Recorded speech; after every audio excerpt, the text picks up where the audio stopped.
¿Okay?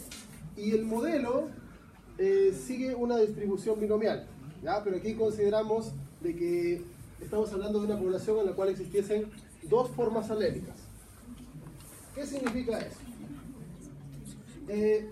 Significa de que si no existiesen factores externos que modificasen una población, las frecuencias permanecerían inalteradas, ¿ya? Esto en la práctica jamás ocurre, porque el medio ambiente siempre está cambiando, ¿ya? El medio ambiente siempre está generando variaciones, temperaturas, cantidad de alimento, el clima, etc.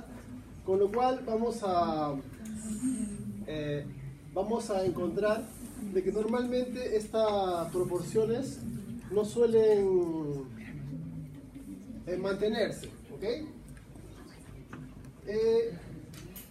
Para describir una población genéticamente se utilizan tres parámetros, ¿ya?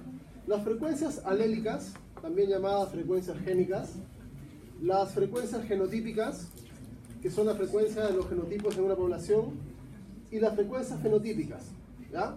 Estos tres descriptores pueden expresarse en porcentajes, ¿ya? O en proporciones, y nos van a indicar cómo se distribuyen de manera general los alelos en una población.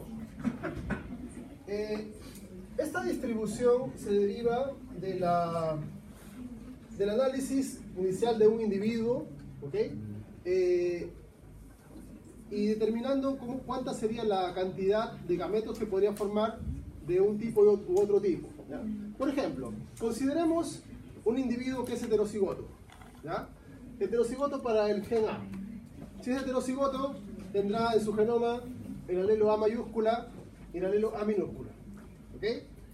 En la meiosis, los alelos se van a separar en gametos, y por lo tanto uno puede asumir de que en un individuo, una persona individualizada, la mitad de sus gametos, la mitad de sus espermatozoides en este caso, portarán el alelo A mayúscula y la otra mitad el alelo A minúscula, ¿ok?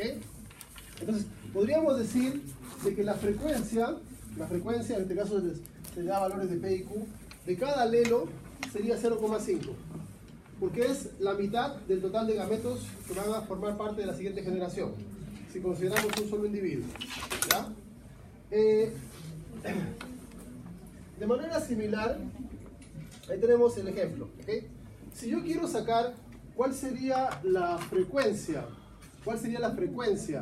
en la nueva población de los individuos que hereden los dos gametos A mayúscula, yo tendría que multiplicar las proporciones de cada uno de los alelos, ¿okay?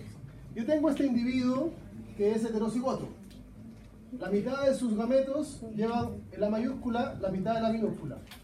Por lo tanto, la frecuencia del alelo A mayúscula es 0,5 en este individuo, ¿ya? Y en el otro individuo que está acá, que también es heterocigoto, ¿ya? La frecuencia de su alelo A mayúscula también será 0,5. En la población resultante, yo multiplico estas dos frecuencias y eso me da 0,25, ¿ok? Si ustedes se acuerdan de Mendel, eso es un cuarto, ¿ya? Y si nosotros nos ponemos a pensar, como el caso de Mendel, si yo tengo dos individuos que tienen estos genotipos, heterocigotos ambos, la frecuencia de los individuos AA en la población que sea resultante va a ser 1 de 4, porque 2 van a ser heterocigotos y otro más va a ser homocigoto recesivo, ¿ok? Si yo quisiese calcular las otras proporciones, me encontraría con lo mismo, ¿ok? Porque siguiendo el mismo razonamiento, yo puedo calcular la frecuencia de los alelos que sean homocigotos recesivos. Si la frecuencia de A mayúscula era 0,5, la de A minúscula también será 0,5. Y eso lo puedo multiplicar y me da 0,25 que es un cuarto. Si yo quiero encontrar la frecuencia de los heterocigotos, ¿ok? La frecuencia de los heterocigotos, esa frecuencia está dada por 2 veces PQ, porque se cruzan esta mayúscula con esta minúscula y esta minúscula con la mayúscula. Entonces, tengo 2 veces el cruzamiento entre alelos diferentes. Y eso es esto, 2 veces esto. ¿Ok? Entonces sería, como cada factor es 0,5, ¿ya? 0,5 por 0,5 por 2. Y esto me da un medio. Esto es 0,25, esto es 0,5 y esto es 0,25.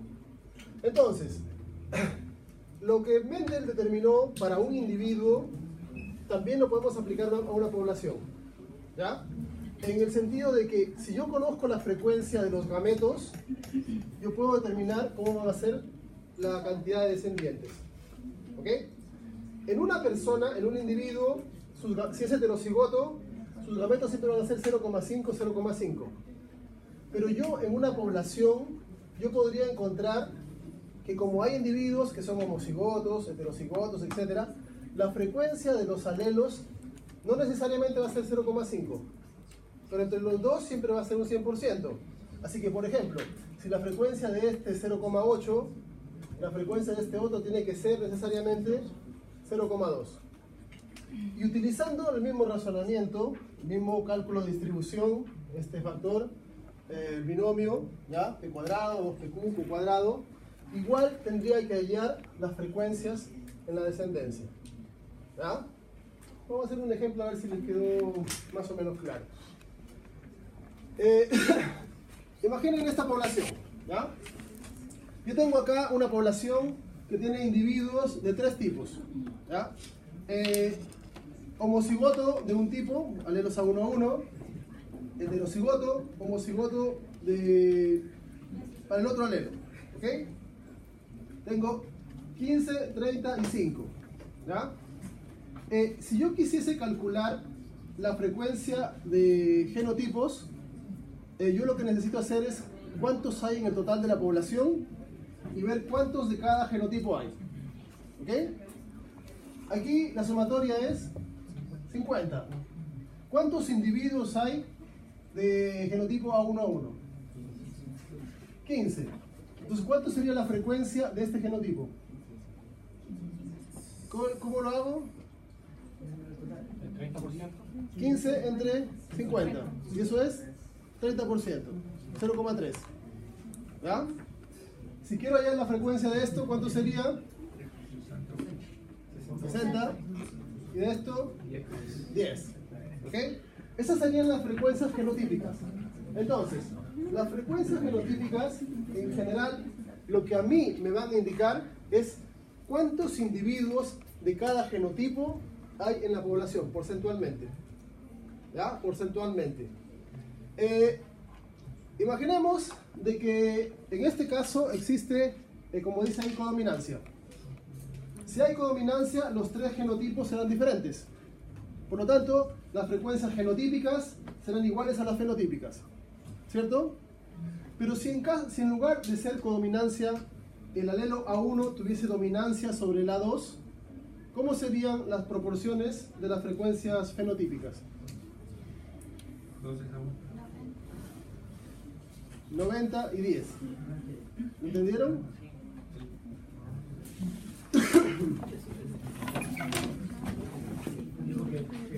En este caso primero tenemos codominancia. Imaginemos colores, ¿ya? Imaginemos que esto es rojo, imaginemos que esto es blanco. Si es codominancia, esto sería rosado. Tengo 3 fenotipos diferentes. Cada fenotipo tendrá una proporción. Cuando hay codominancia o dominancia incompleta, las frecuencias fenotípicas van a ser iguales a las genotípicas. Porque hay 3 genotipos y 3 fenotipos. Pero si en lugar de existir codominancia, existiese dominancia completa, yo tendría, en el caso de A1 sobre A2, todos estos serían rojos. Y este sería blanco. ¿Y cuál sería la frecuencia fenotípica? 90% de rojos, 10% de blancos. ¿Ya? ¿Y cuáles serían las frecuencias alélicas? ¿Cuál sería la frecuencia de A1 en la población? ¿Cuál sería la frecuencia de A2 en la población? ¿Cómo lo sacan?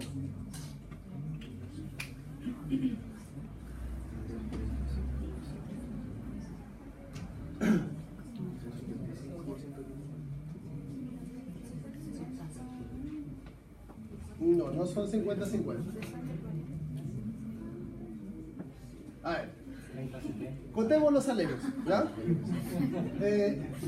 En esta población hemos dicho que hay 50 individuos. Si hay 50 individuos, ¿cuántos alelos habrá? Si cada individuo tiene 2 alelos, 100, porque cada individuo tiene 2 alelos, ¿cierto? Entonces, estos 15 individuos, en total, ¿cuántos alelos A1 aportan? 30, porque cada uno tiene 2. Entonces, aquí tendría 30 más. Estos son 30. ¿Cuántos alelos A1 aportan? 30, porque tienen uno solo. Más estos, ¿cuántos alelos A1 aportan? 0, nada. Todo esto sobre 100, porque 100 es el total de alelos. ¿Ya? ¿Entienden? Ya, y aquí 30 más 10, porque esos son 2. Cada uno de estos tiene 2. ¿Ya? Entre 100. Eso da lo que dijo su compañera, 60 y 40. Entonces, la frecuencia del alelo A1 viene a ser 60 o 0,6 y el de A2 0,4. Profe, cuando se habla de frecuencia, ¿es necesario siempre colocar porcentaje? No, puede ser en valores, en fracción. puede ser en decimales o en porcentaje. ¿Ya?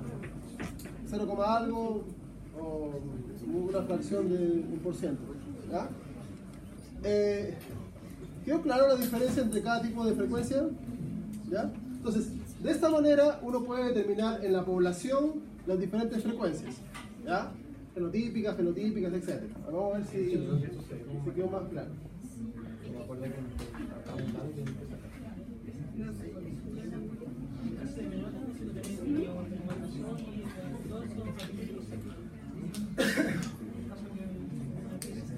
A ver, piensa en eso.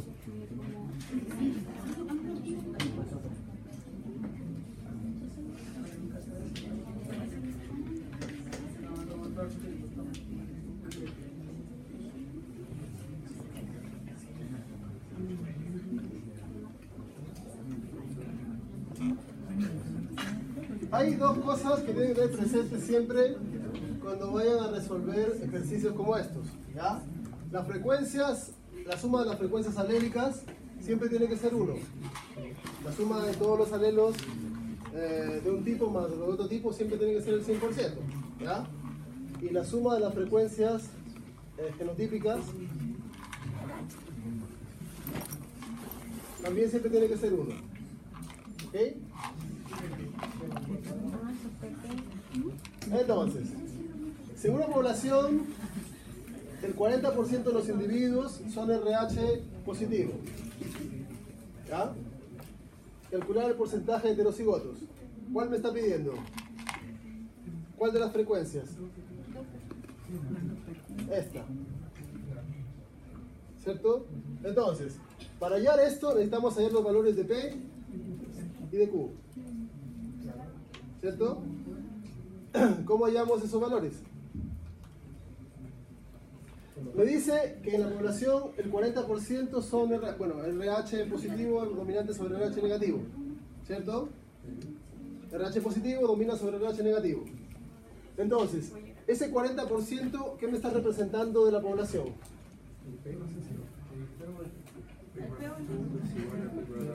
Asumamos que el P es del positivo y el Q del negativo. ¿Ese 40 es P? No. En la población, el 40%... A ver, ¿cómo? Un individuo es RH positivo. ¿Qué alelos tiene? Ya, puede ser positivo positivo o positivo negativo. Entonces, en la población, ¿qué individuos tienen estas características? Todo esto es 40. El 40% son RH positivo. Por lo tanto, esto es 60.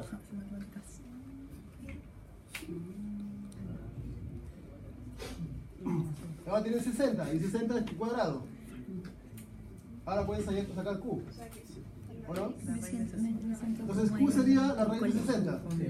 Como cuando quería matar a su amor. Y a la... ¿Cómo se llama la otra? Ahí en P. Chica. ¿Entiendes? La abuela vio. Y ahí en P y Q lo pueden resolver. ¿Entendieron? ¿Sí?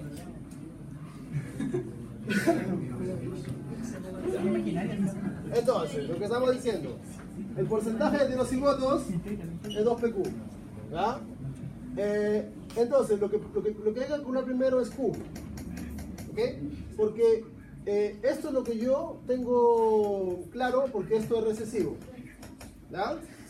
Entonces, el valor de Q vendría a ser en la raíz de 60, de 0,6, que vendría a ser 0,77. Si tengo Q, puedo hallar P. Y teniendo P y Q, puedo hallar 2PQ. Y eso me da que el 35% de la población son heterocigotos. ¿Ok? Entonces, esto que está acá es del 40%, 35 son heterocigotos y 5 serán homocigotos. Ya tengo todas las frecuencias de la población. ¿Profe, siempre el porcentaje de heterocigotos está dado por 2? Sí, sí. Porque es como si tú estuvieses utilizando los alelos dominante recesivo. ¿Ya? Siempre esto es heterocigoto. P cuadrado es como tuvieses dos, en realidad es como tuvieses esto. P por P. ¿Ya? Y esto es como si tuvieses Q por Q. Es lo mismo. Tiene dos alelos P, heterocigoto, homocigoto. ¿Ya?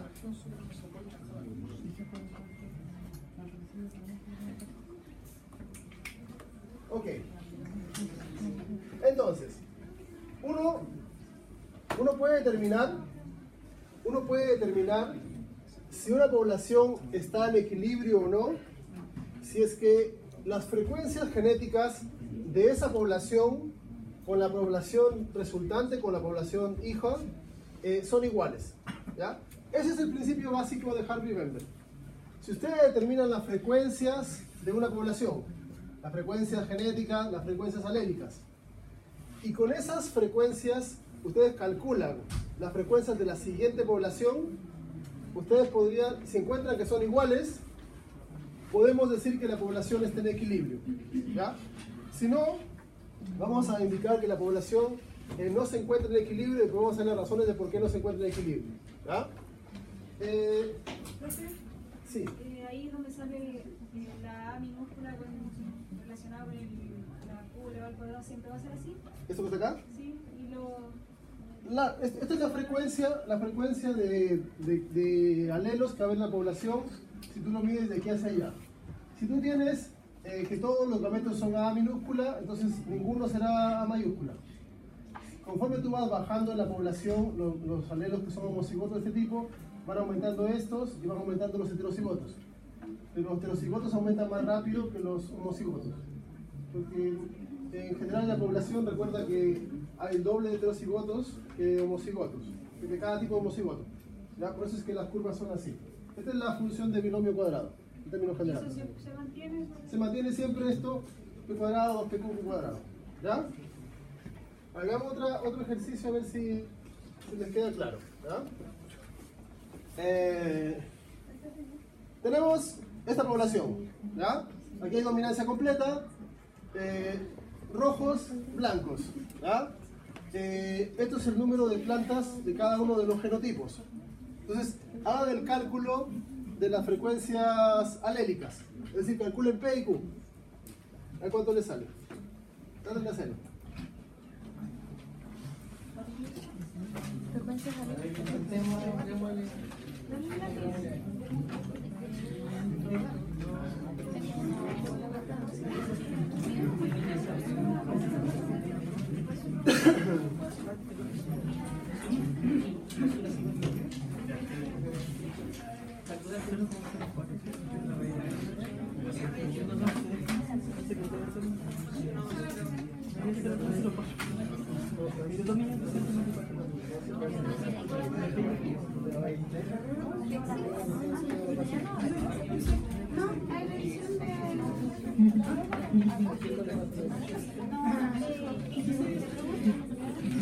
A ver, cálculo.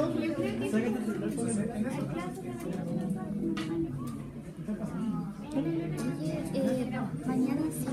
Mañana van a entregar las pruebas de gas, ¿o no?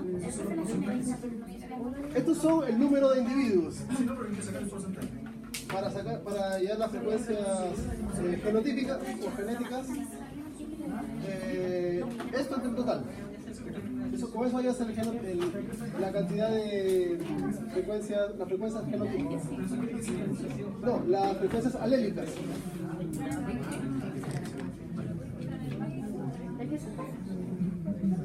Las frecuencias alélicas. Aquí hay dos alelos, R mayúscula y R minúscula. Calculen la frecuencia de R mayúscula en la población, la de R minúscula. Es decir, en la población, en estos 500 individuos, en total, en esos 500 individuos, ¿cuántos alelos R mayúscula hay? Porcentaje, ¿cuántos R minúscula? ¿Ya?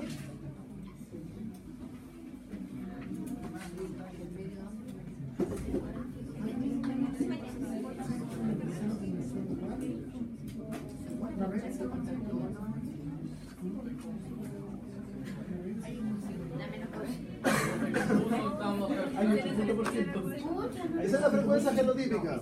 ¿Ya? Esas son las frecuencias genotípicas.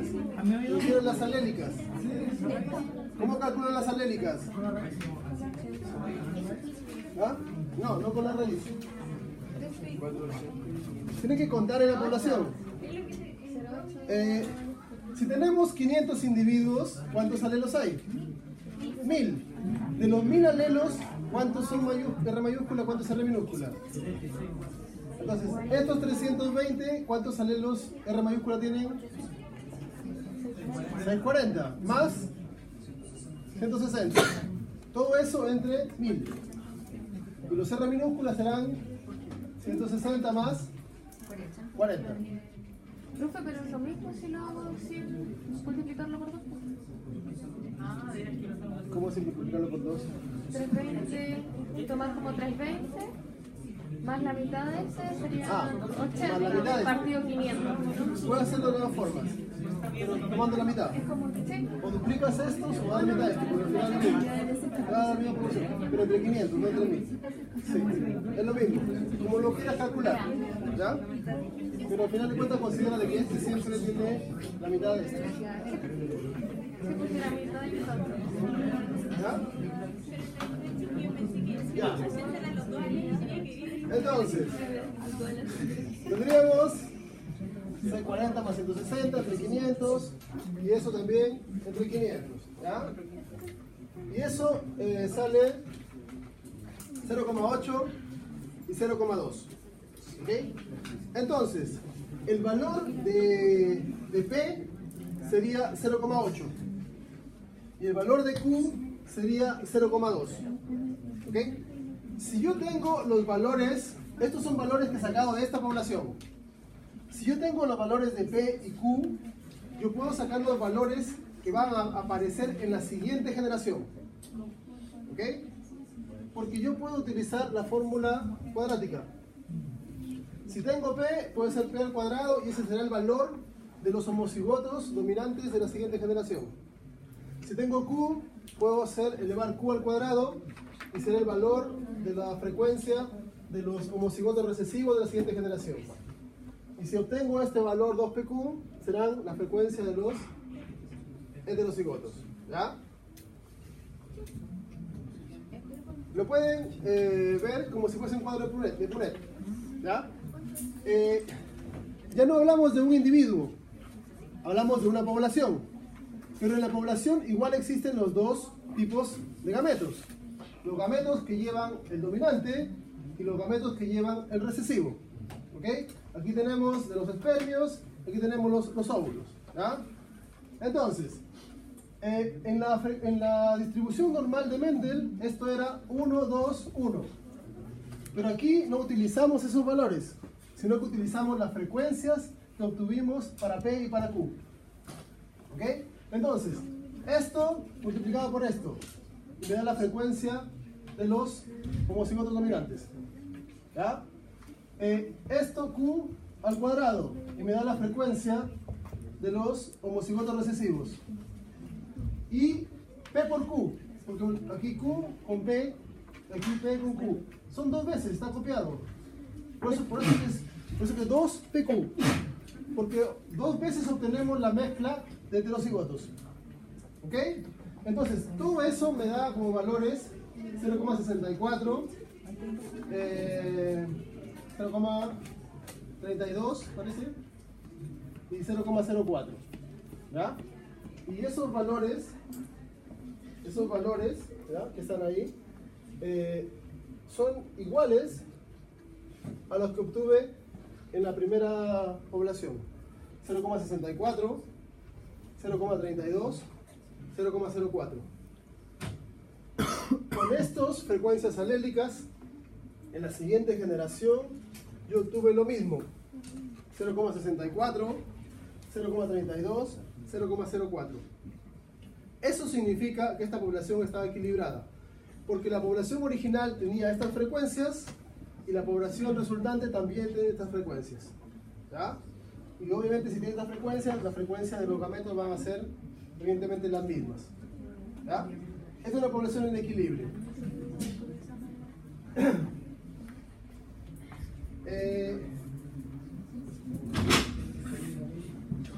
Bueno, ¿por qué no cambió? Bueno, pues está equilibrado. ¿Ya? Hagamos otro ejemplo. Hagan ese otro ejemplo, ya que tienen más o menos claro cómo se hace. Las frecuencias genotípicas y alélicas. ¿Cómo sacan las fenotípicas?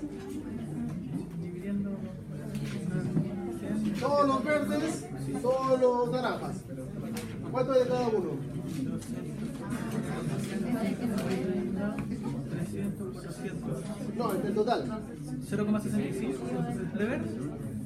65% de ver. Sí.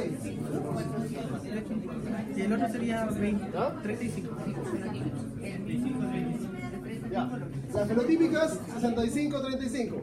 Todos los verdes, todos los naranjas, del total. 65% son verdes, 65 son naranjas. Las frecuencias fenotípicas se expresan con el fenotipo, los colores, tamaño, lo que sea de la característica. Las genotípicas, 0,28. cada valor entre el total. Aquí tenemos 3 siempre. ¿Ya? Entonces, las frecuencias genotípicas, 0,65, 0,35. Las genotípicas, ¿ya?, 0,25, 100 en total, 160 en total, 140 en total. ¿Ya? Esas serían las frecuencias genotípicas. Si se fijan, la frecuencia fenotípica de café es igual a la frecuencia genotípica de, claro, el café o naranja, son iguales, porque corresponde a los recesivos. Los recesivos son únicos. La frecuencia de los verdes corresponde a la sumatoria de estos dos, porque los dos son característicos, son iguales, genotípicamente. ¿Ya? Y las alélicas tienen que sacar igual, calculando el número total de gametos. ¿Ok? Todo esto cambia si no autosómico dominante, ¿cierto? Todas estas frecuencias cambiarían si no es autosómico. No importa cómo tienen la relación de alelos. No importa si son dominantes, las proporciones son las que se mantienen. O sea, la frecuencia fenotípica cambiaría, pero la genotípica no. ¿Sí? Aparte de la materia, pero para prueba no hay problema si usamos calculadora. No, pueden usar calculadora para prueba.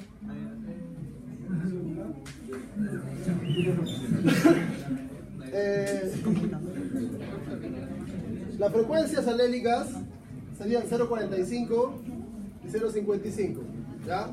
Para P y Q. Ahora, si nosotros tomamos esto y le aplicamos esta fórmula, ¿ya?, las frecuencias de la siguiente generación van a ser estas que están acá. 0,20, 0,50, 0,30. ¿Ya? Entonces, yo veo que las frecuencias no son iguales. Esta ha disminuido, esta ha aumentado, esta ha disminuido. ¿Ya? Entonces, cuando yo encuentro que las frecuencias de una población con la población siguiente no son iguales, yo tengo que decir que esta población no está en equilibrio. ¿Ya? Y el equilibrio en las poblaciones es un proceso, o sea, las poblaciones tienen procesos dinámicos, lo que impide que en términos naturales se encuentren en equilibrio. ¿Cuándo no son iguales? Cuando no son iguales, significa que las poblaciones no están equilibradas. ¿Ya? Y hay unas normas que voy a hablar ahora acerca de cuándo se equilibra la Ahí población. entraría en todo el ley que no procede. Sí. ¿Ya?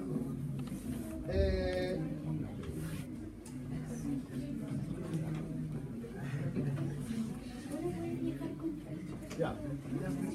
Entonces, lo que descubrió, o sea, Hardy, Weinberg y un montón de gente más, trabajaron todos estos datos, hicieron valores, analizaron cálculos, etc. Para determinar, porque lo que querían saber era si las poblaciones mantenían sus frecuencias en el tiempo. ¿Ya? Y la verdad es que se fueron dando cuenta de que las poblaciones normalmente no mantienen las frecuencias. Siempre se generan cambios de una generación a otra. ¿Ok? Y empezaron a determinar factores que eran importantes para que se mantuviese el equilibrio en una población. ¿Ya? Y vamos a nombrarlos ahora porque justamente son más interesantes el hecho de por qué las poblaciones no son equilibradas al hecho de que sean equilibradas. En primer lugar, se dieron cuenta de que para que la población sea equilibrada, el organismo tiene que ser diploide. ¿Ya? Porque siendo diploide, los gametos van a dividirse en cada individuo 50-50. Pero si el individuo no es diploide, ¿ya? Tiene otro tipo de ploidía, los gametos pueden llevar más de un alelo y la distribución ahí ya empieza a complicarse. ¿Ya? Así que no cumple para nada que no sea diploide. Otra cosa es que la reproducción tiene que ser sexuada. ¿Ya? Tiene que ser sexuada. Todos los organismos que tengan reproducción asexual o partenogénica o cualquier otra variación tampoco no van a servir. Porque imagínense un individuo que tenga reproducción como hermafrodita. ¿Okay? Si es hermafrodita va a repetir sus propios genes, no mezclarlos con otros genes. Entonces, al no haber mezcla de genes, no se generan las proporciones correctas. Y además, no debiera haber superposición de generaciones. Es decir, una generación tiene descendencia y ninguno de la generación anterior debería cruzarse con la generación siguiente. ¿Ya? Con lo que en las poblaciones naturales tampoco se da eso. ¿Ya? No en todas. ¿Profe, qué son esas cosas que estaban viendo? Son áfidos. ¿Ya? Los puse ahí porque los áfidos son partenogénicos. Tienen reproducción sexual y asexual. Tienen reproducción sexual, ¿ya? Y de los áfidos que salen son alados, vuelan a una planta y la hembra que encuentra una buena fuente de alimento empieza a clonarse. Y dependiendo de cuánto alimento tengo, genera más clones. Entonces, si tú analizas una población, van a haber más de un tipo que de otro, dependiendo de cuánto alimento consiguió cada individuo. Entonces, ahí se genera, no se puede calcular la variación alélica, ¿ya? Porque ahí cada individuo se estuvo multiplicando sus propios alelos de acuerdo a si consiguió más o menos alimento nada más. Otras cosas que también deben cumplirse para que la población sea equilibrada es que el gen estudiado debe tener solo 2 alelos, ¿ya? Y eso en la práctica ya hace de que ninguna población sea equilibrada, porque en la práctica somos multialélicos para casi todos los genes, ¿ya? Otra cosa es que las frecuencias alélicas deben ser idénticas. Para todos los cromosomas para todos los genes que están en cromosomas sexuales, eso ya no se cumple, ¿okay? Porque las frecuencias van a cambiar. En machos y hembras generalmente hay diferencias en número o tamaño de cromosomas. Otra cosa que también es importante es que el apareamiento debe ser aleatorio, ¿ya? Y vamos a hablar después de esto, pero normalmente en las poblaciones hay pocas poblaciones que hacen panmixia, ¿ya? La mayoría tienen algún tipo de selección. Vamos a hablar de eso también después, de la importancia que tiene en humanos sobre todo. Otra cosa es que la población debe ser muy grande, porque en poblaciones pequeñas hay individuos que se reproducen más, otros que se reproducen menos, y ahí queda desigual la proporción de alelos en la siguiente generación, ¿ya? Otra cosa más es que no deben existir ni migraciones ni mutaciones. Y eso tampoco hace que sea imposible el equilibrio en la población, porque siempre va a haber alguna mutación, ¿ya? La selección natural no debe afectar a los genes. Eso también hace de que sea imposible que una población natural sea equilibrada, porque la selección natural siempre está funcionando, ¿ya? Entonces, esta es una lista de cosas, de imposibilidades que hacen que la población sea equilibrada. Pero después vamos a ver por qué es importante de que no mantenga el equilibrio. De manera que, en términos generales, las poblaciones vienen a ser estructuras muy diversas, estructuras que siempre están generando cambios, porque se ven afectadas por todos los factores que hemos estado nombrando, ¿ya? Pero, de cualquier manera, esas variaciones en el equilibrio de la población son muy importantes porque van a participar en lo que es la adaptación de una población al medio ambiente, ¿ya? Y en los seres humanos eso ha sido tremendamente importante. Como no existen poblaciones ideales, ¿ya? Como no existen poblaciones ideales, se ha encontrado de que la contraparte al equilibrio vendría a ser un conjunto de fuerzas, de fenómenos que van a hacer que las poblaciones vayan modificando su estructura, ¿ya? Tanto alélica como multialélica en algunos casos, y que van a permitir que las poblaciones mejoren su capacidad de adaptación al ambiente. Las principales fuerzas que generan cambios en las poblaciones están listadas acá, ¿ya? Que son las mutaciones, las migraciones, la deriva genética o génica, la selección natural, la falta de panmixia y la introgresión. Estas son las principales fuerzas que van a cambiar las poblaciones. De las mutaciones ya hemos conversado en otras clases, mutaciones puntuales, cromosómicas, de diferentes tipos, ¿ok? Son en general cambios en la secuencia del ADN y que van a generar variaciones alélicas, generación de nuevos alelos en la población, si es que el individuo no se muere por causa de la mutación. Lo que sí hay que considerar acá es que las mutaciones cambian la estructura de la población de manera lenta. Y eso va a depender del número de individuos en una población, ¿ya? Imagínense que una población tiene 10 individuos, ¿ok? 10 individuos.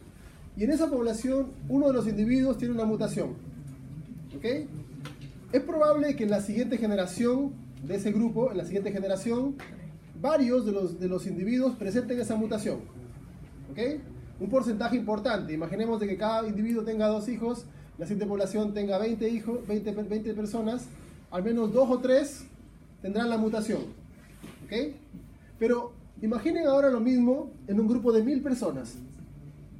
Si tenemos 1000 personas y una tiene la mutación, el porcentaje de individuos que en la siguiente generación tengan esa mutación va a ser bajísimo, ¿ok? Porque las mutaciones son individuales, las mutaciones ocurren en un individuo. Y para que esa mutación se distribuya en la población, el individuo tendría que tener mucho éxito reproductivo, ¿ya? Y normalmente en eso no suele ocurrir, ¿ya? Entonces, las mutaciones, mientras más grande sea la población, más se diluyen, porque menos individuos de la descendencia van a heredar esa mutación. Pero mientras más pequeña sea la población, hay más chance de que pueda aumentar su frecuencia en la población ese nuevo alelo mutado, ¿ok? En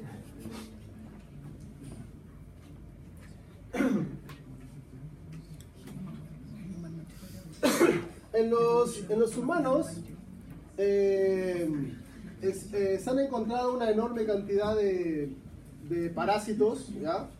Aquí vamos a hablar de parásitos eucariotas, porque son los que pueden sufrir la asociación más cercana a lo que son poblaciones.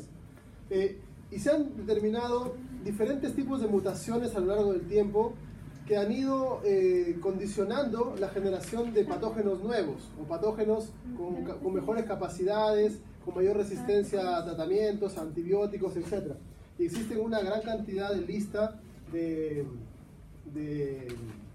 elementos, patógenos humanos, que tienen resistencia diversa a diversos medicamentos que se han desarrollado. Por lo tanto, hay que seguir desarrollando periódicamente nuevas formas de combatir a esas enfermedades, porque se generan mutaciones en esos individuos.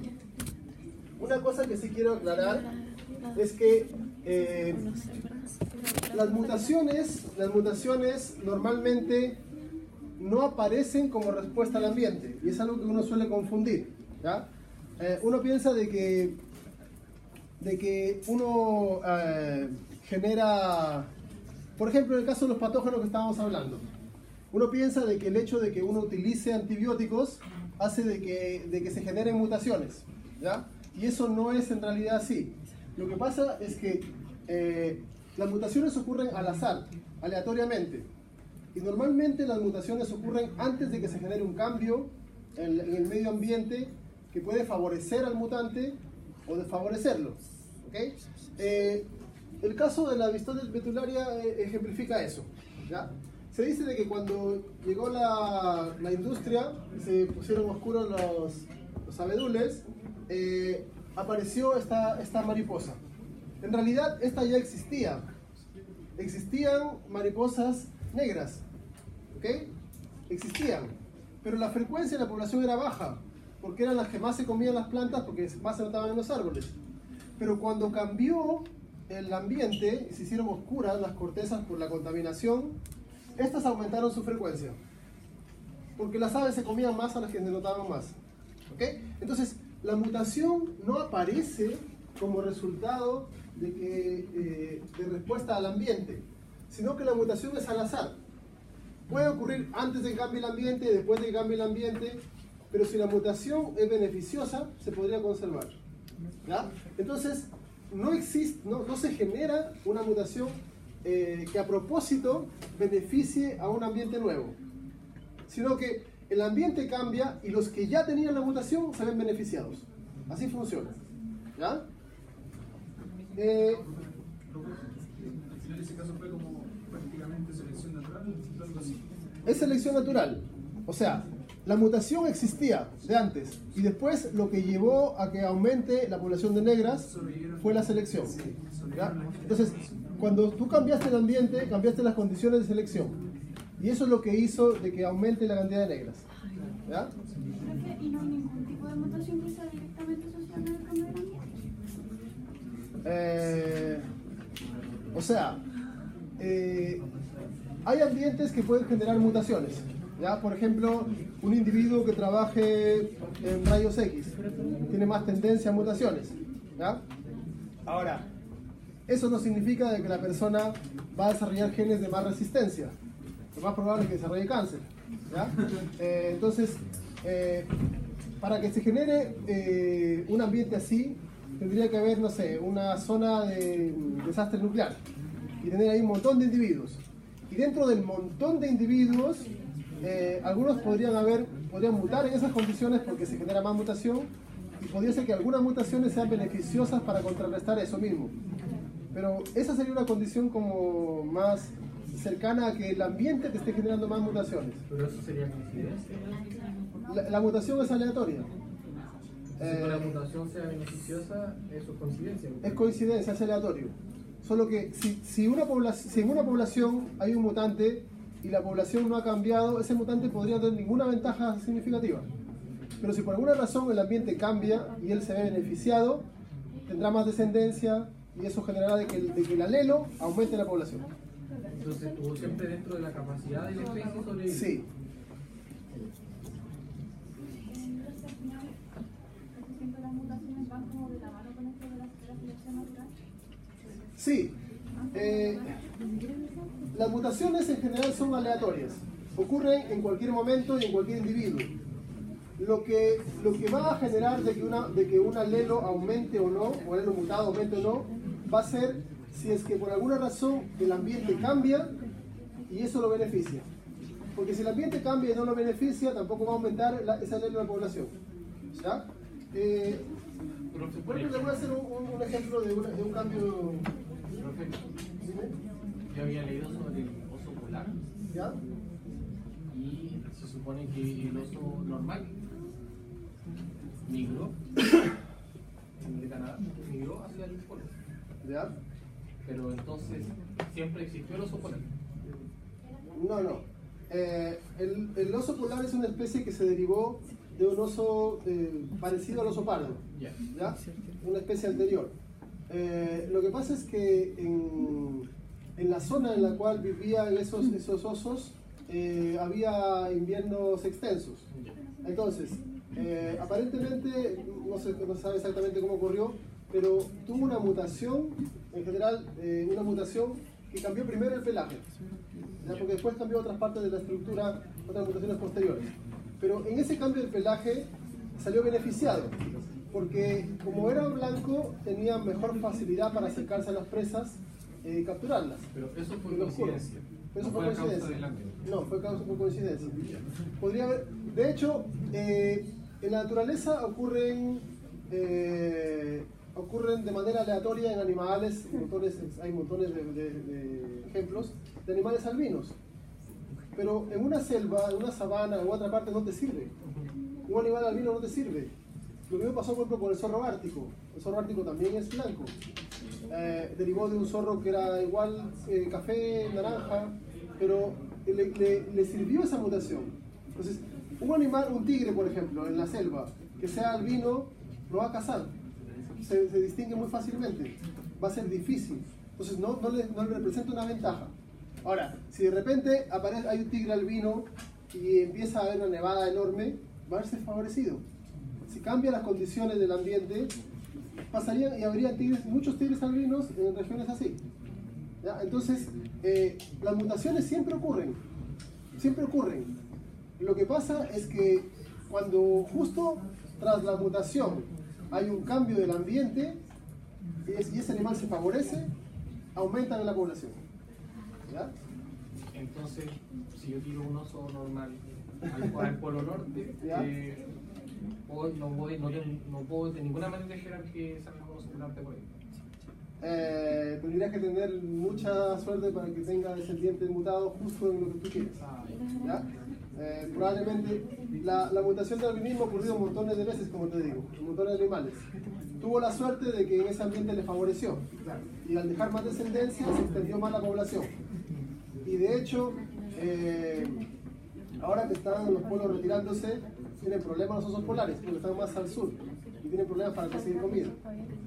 Por eso que están perdiendo. Este es un ejemplo en humanos de cambio de alelos. ¿Ya?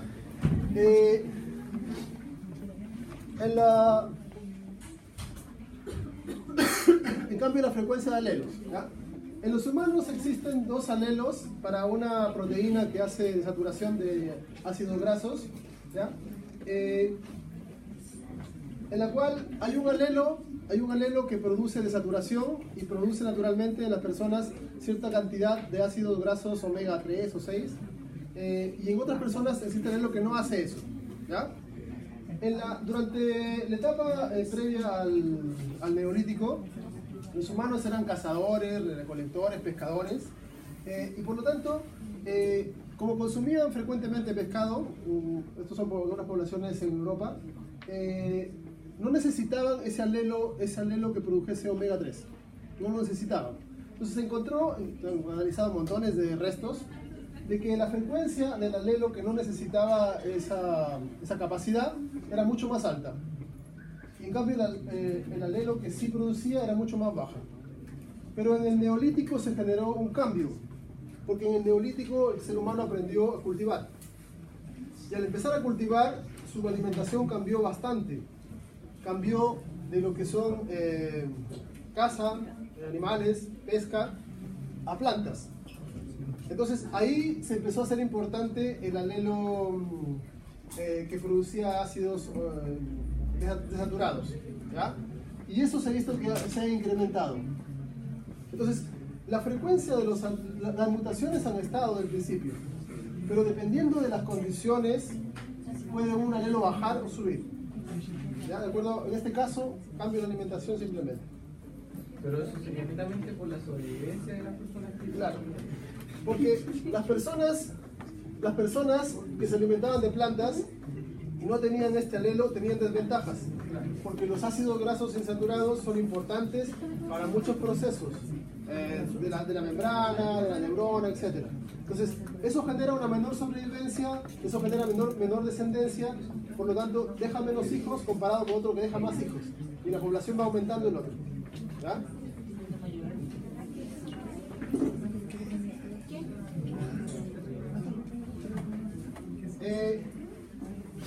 El segundo evento son las migraciones. ¿Ya? Si dos poblaciones están separadas, ¿ya? Tienden a tener frecuencias alélicas distintas, ¿okay? Porque obviamente el medio ambiente en el cual se mueven no es equivalente.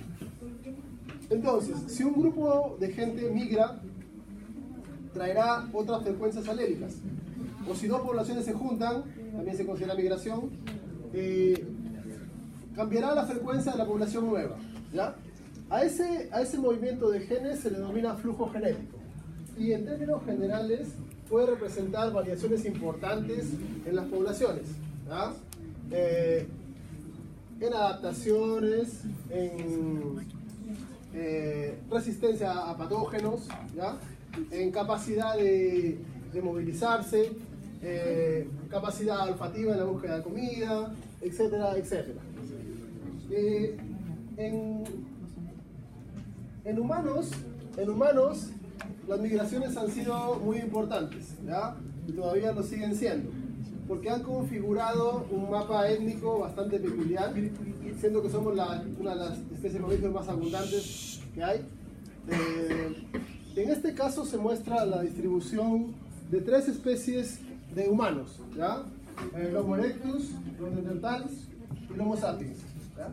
Y podemos ver la distribución que se ha generado de migraciones entre humanos y otras especies.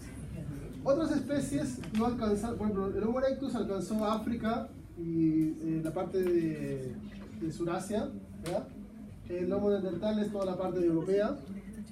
Y bueno, el Homo sapiens se extendió por todas partes y los eliminó prácticamente a todos los demás. ¿Okay?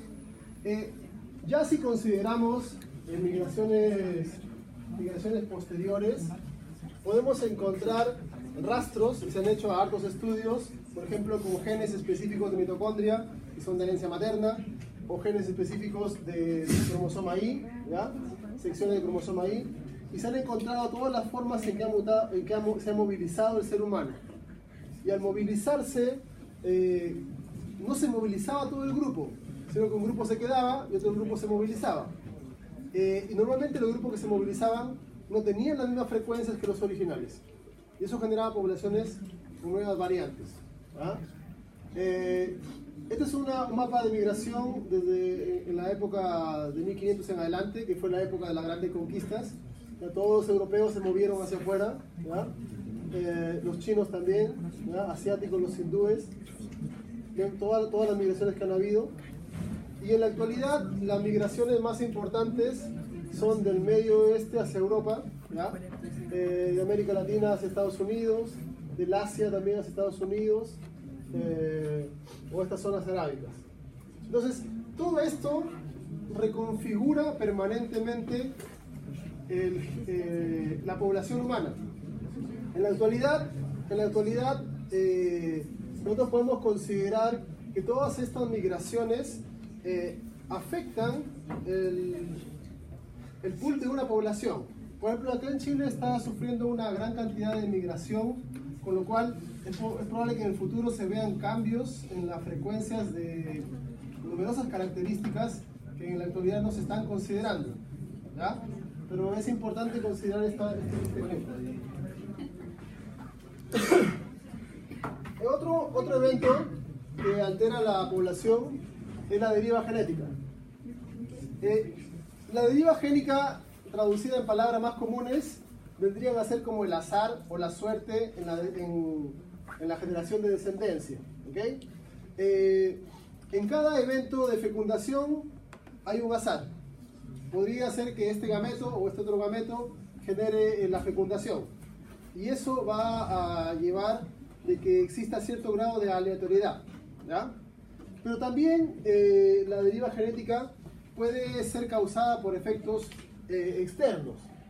Y algunos de los principales efectos externos que van a considerarse son primero el efecto fundador, ¿ya? Esto es parecido a lo que es la migración, solo que la migración implica dos poblaciones que se pueden unir, y en este caso implica que de una población grande sale una población pequeña, ¿ya? Y aquí se analiza en base a lo que son las frecuencias. Esta población grande tiene una frecuencia P0,6, Q0,39. La población que sale de acá, los individuos que salen de acá, no son representativos de la población. Son un grupito que a veces es al azar. Puede ser que por coincidencia no se quedaron varados, no les gustaba el resto de la gente, qué sé yo. Y se separaron. Y sus frecuencias van a ser diferentes. 0,3, 0,67, casi opuestas a esto. ¿Ok? Entonces, el efecto fundador condiciona que de una población grande, las frecuencias resultantes de una población menor que se desprende puedan ser completamente diferentes. En algunos casos con cambios bastante drásticos, ¿ya? Por ejemplo, existe en la mitad del Atlántico, aquí, existe una isla que se llama la isla Tristán da Cunha, que se conoce como la isla más remota del mundo. Es el sitio habitado más remoto del planeta, está más lejos de cualquier continente, ¿ya? En esta isla viven en la actualidad cerca de 300 personas más o menos, pero más de la mitad de esas 300 personas sufren de asma. ¿Okay? La frecuencia del asma en esta población es como el 50%, siendo que en el resto del mundo las frecuencias no llegan a ser del 2%. ¿Okay? ¿Por qué razón? Porque cuando esta población se generó al principio, quedaron algunos marineros, obviamente hombres y mujeres, y dentro de esos había uno que sufría de asma, pero la población era pequeña. Y al ser pequeña la población, en los descendientes que se han ido generando, ha tenido una repercusión importante ese alelo, ¿ya? Entonces, aquí podemos ver de que el efecto fundador puede cambiar bastante las poblaciones. Cosas como estas podemos encontrar en diferentes grupos étnicos. Ustedes saben, por ejemplo, que, no sé, en la actualidad es más difícil encontrar grupos étnicos separados, ¿okay? Pero, por ejemplo, los judíos tienen a veces, no sé si tanto en Chile, pero en otros sitios tienen, no se relacionan mucho, no tienen matrimonios con gente de otras religiones, o los, ¿cómo se llaman? Los de Utah,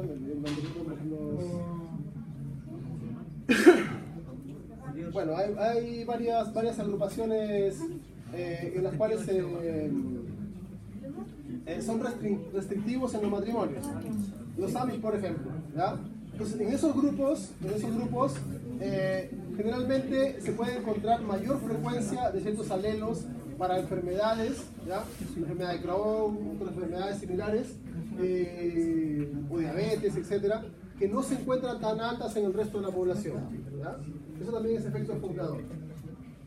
Otra forma de modificación. Profe, tenía una duda sobre las dos diapos anteriores, que cuando la mutación que el cerebro más pequeño y cambiaba la frecuencia abajo, yo podría afirmar que el Q es, digamos, más útil del ambiente? No, No, no, porque aquí se cuenta la población cuando recién llega. Ahora, si tú contases la población en la siguiente generación y vieses de que ha cambiado la frecuencia, tú podrías asumir de que tenía alguna ventaja en el ambiente, alguna ventaja evolutiva. De ahí podrías considerar. Pero simplemente es al azar la gente que salió. ¿Ya? No se está considerando el mantenimiento de la población. Si en el mantenimiento de la población ya se ve diferencias, eso sería porque hay algún tipo de selección.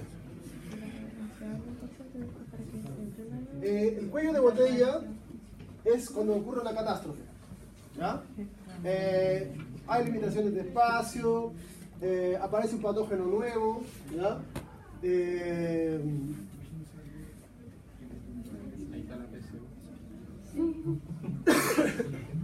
Cuando tenemos una población que sufre un cuello de botella, ¿ya? Significa de que una cantidad importante de sus miembros, normalmente depende del tamaño de la población, puede ser 20, 30, 50%, perecen por alguna causa que puede ser variada. ¿Okay? Y ahí la especie se enfrenta a dos cosas, a la extinción o a la recuperación. ¿Okay? Pero si la especie genera una recuperación, lo usual es de que se hayan perdido montones de alelos. ¿Okay? Montones de alelos que estaban en la población. Porque la sobrevivencia en estos casos no depende de lo que tenga el individuo. Imagínense la explosión de un volcán. ¿Okay? Va a ser, depende de dónde esté la persona ubicada en ese instante y no depender mucho de su genética. De repente para la sobrevivencia un poco, pero en el evento puntual va a ser difícil que tenga que ver con la genética. El cuello de botella es una característica del ambiente. O sea que puede Sí. ¿Y cuánto tiempo se daría si el cuello de botella, por ejemplo, el cambio climático? ¿Eso se consideraría un cuello de botella? En una especie, el cuello de botella puede durar un periodo corto de tiempo o un periodo largo de tiempo. Como los osos polares. ¿Ya? Como los osos polares podría ser que el calentamiento global generaría un cuello de botella. Está generando la disminución de la población. ¿Ya? Y con eso se están perdiendo algunos alelos.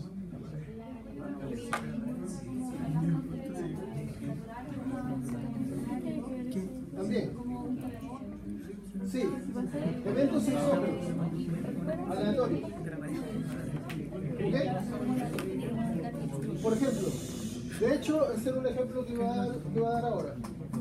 En los seres humanos han habido algunos cuellos de botella, ¿ya? Por ejemplo, cuando hubo hace unos 200.000 años, ¿ya? Quedaban solamente 2 especies de humanos, ¿ya? Bueno, tal vez 3 con los denisovanos, pero neandertales y Homo sapiens. Después desaparecieron, probablemente desaparecieron porque los extinguimos nosotros. Y después hubo un cuello de botella acá, hace más o menos 71.000, 72.000 años atrás, porque hubo una explosión volcánica, ¿ya? Y aquí la cantidad de Homo sapiens se vio disminuida muchísimo, porque la explosión de un volcán, que se llama el volcán Toba, generó el peor invierno volcánico que se conoce, que esté en registro. Fueron 1000 años donde las temperaturas del océano estaban como a 3 grados. ¿Ya?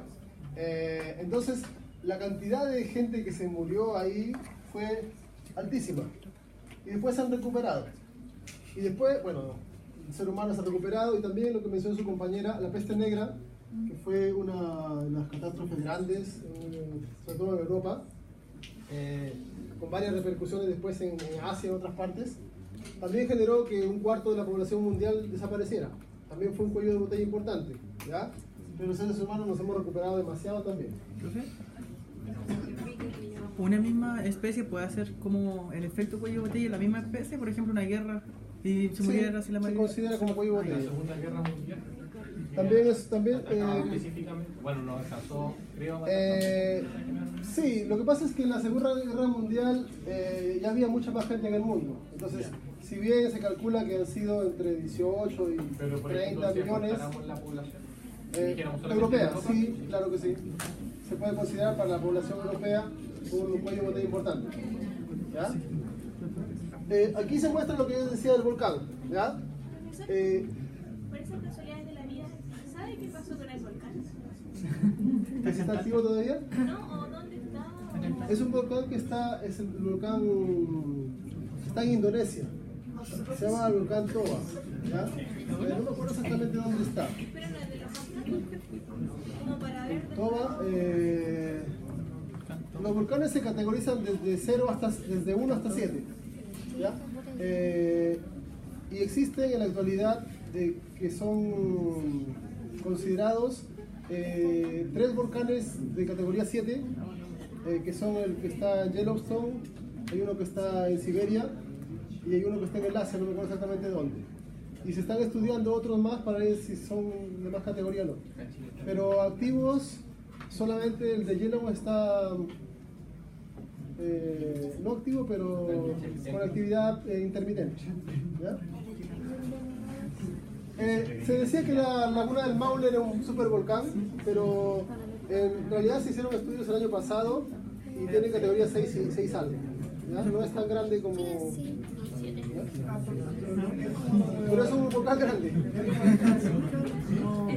Es una escala...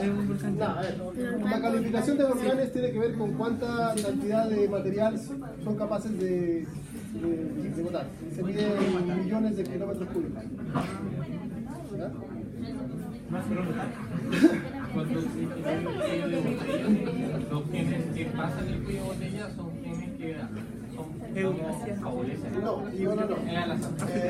Esa pregunta también es importante, ¿ya? Chicos, su compañero me pregunta si cuando se pasa el cuello de botella, los genes que pasan son importantes. No, es al azar. Porque el cuello de botella fue aleatorio. Entonces, los que sobrevivieron por azar. No porque sus genes los hayan hecho en realidad sobrevivir. Es como una suspensión temporal de la selección natural. ¿Ya? ¿Cuál es más efectivo? Porque lo podemos tomar así, por ejemplo, esto es un volcán. Y en verdad los que sobreviven, no probable que sean los más rápidos. Estamos hablando del evento en sí, en la cual los individuos que perecen lo hacen en el momento de en la distancia.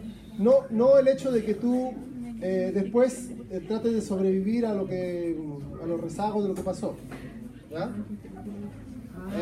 O sea, en cierta medida podría decirte que algunos genes, pero imagínate esto, tú puedes tener el individuo más rápido al lado del volcán y el más lento lejos del volcán, ¿ok? Y luego van a correr y el lento se va a salvar porque está más lejos. Entonces esa parte es aleatoria. Ahora, si tú tienes los dos individuos a la misma distancia, ahí sí es probable de que tenga algo de importancia en los genes, ¿ya? Pero como es aleatorio en general la distribución, tiene menos importancia. Pero puede que después las consecuencias... Claro, después sigue funcionando la selección natural, pero con condiciones cambiadas. Entonces ahí sí importan los genes, claro, porque ahí ya importa tú los genes que vas a heredar, los que sean más hábiles para adaptarse al ambiente son los que heredarán genes y ahí se generará nueva población con esos aleros.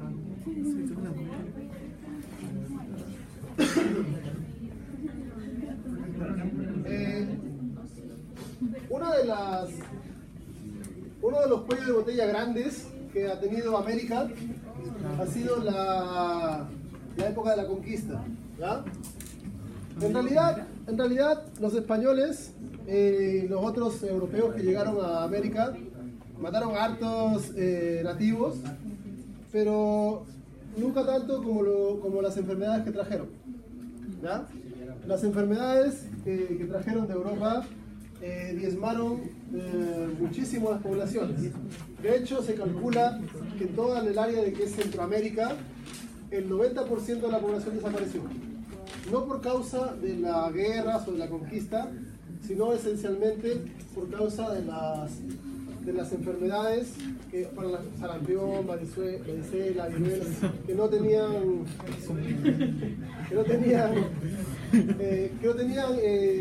inmunología apropiada para responder a ella, ¿ya?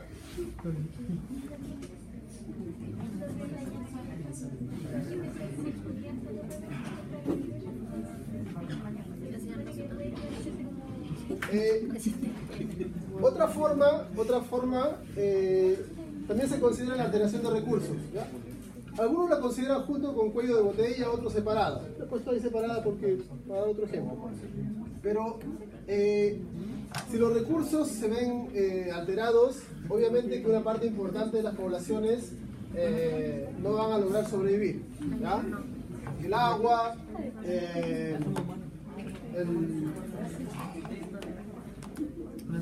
¿ya?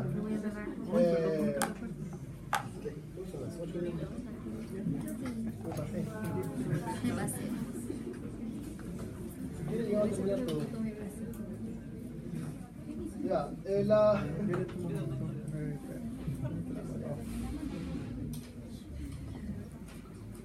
ya son las 8. Ya la próxima semana vamos a continuar con esto y hacemos el taller, ¿ya?